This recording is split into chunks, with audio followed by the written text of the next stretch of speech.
de simple fouet à partir d'une garde en fait, comme ça. On va dévier, puis revenir, et ensuite saisir. Et donc avec la saisie, on va faire un contrôle. Alors si tu veux marcher sur les deux bras, il peut y avoir différents cas de figure au moment de l'attaque, c'est-à-dire ça peut être deux attaques, une seule, selon le côté. Donc, par exemple, on va montrer sur le point droit qui attaque en cercle. On peut faire ça, hein, comme ça. On va revenir ici. Ensuite, trancher. Alors ça peut être en bas, mais ça peut être aussi en option en haut. Selon la position de la main, si elle est en haut ou en bas, on va faire une saisie différente.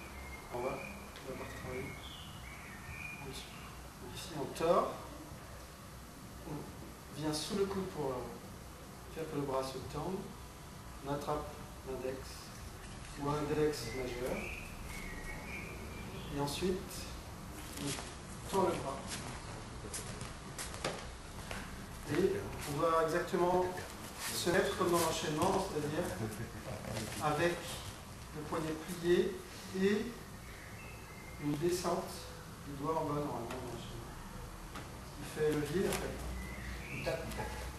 Le poignet vient soulever et en même temps le fait de venir vouloir soulever et ça appuie ici sur les deux doigts.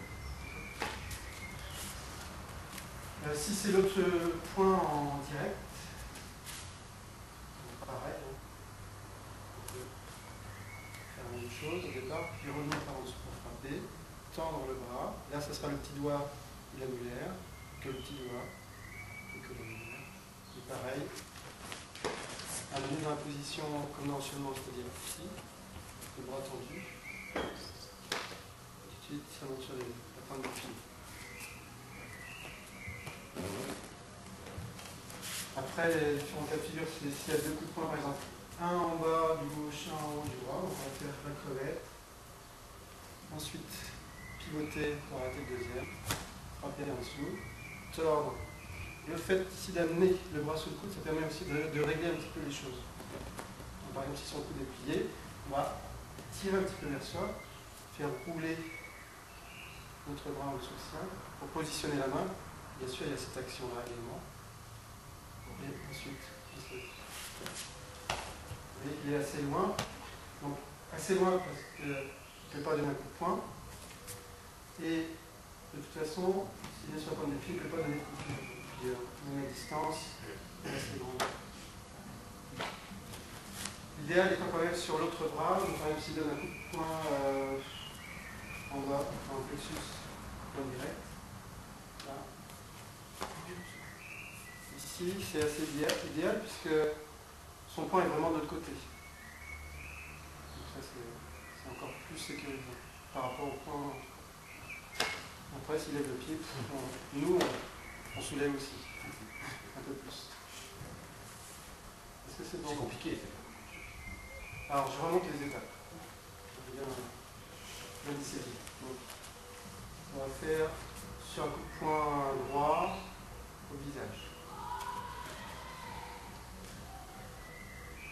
C'est ce premier geste. Admettons qu'on soit là. Ça, c'est ce qui correspond à la crevette. Alors, non, la crevette, c'est la garde. Si on fait la crevette, ça veut dire qu'il y a un coup de poing en bas d'abord. On fait un coup de poing en bas, donc ça, c'est la crevette. Et ensuite, c'est un coup de poing en haut. Ça peut être ça aussi, ça marche dans les deux cas. Le coup de poing en haut, c'est le moment où on pivote. La crevette, c'est pour un coup de poing en bas. Donc, ici, il faut passer en dessous, ensuite.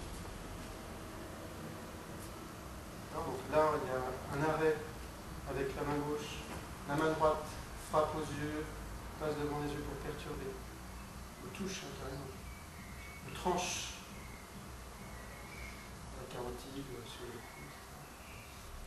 Puis, on vient à l'intérieur, on passe devant notre corps. Et ensuite, on va en dessous. Et assez proche de son bras, pour maintenir un contrôle minimum. Parce que si on fait un grand mouvement comme ça, son bras est libre plus ou moins ici. Donc si on vient en dessous en contact, on ne peut plus le plier difficilement. On fait ça, on revient immédiatement au contrôle, on règle un petit peu les choses, on vient saisir. Déjà là ça fait mal. On prend un peu de distance.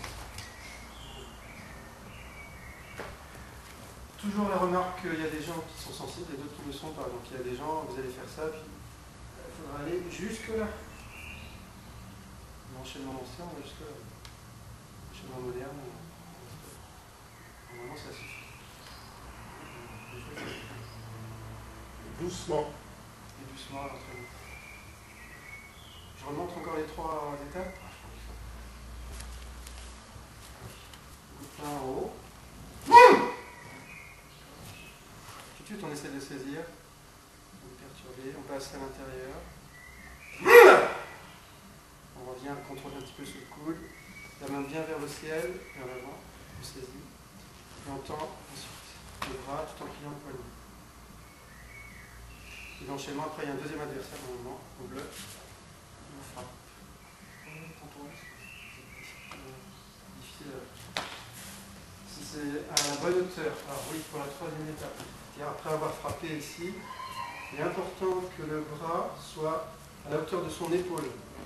Si on est comme ça, voilà, il peut tourner, si on est trop bas. Si on est trop haut, il peut tourner aussi. Bien sûr, il aura mal, hein, mais ça va peut-être pas durer. Par contre, si c'est vraiment à la hauteur de son épaule, il ne peut ni passer en dessous, ni passer au-dessus. Et s'il baisse ou s'il bouge, il faut adapter la hauteur dessus. Normalement, là, c'est fini. Donc, à l'horizontale, à la hauteur de son épaule. Donc, si vous êtes tout petit comme ça, il faudra mettre à la hauteur de son épaule.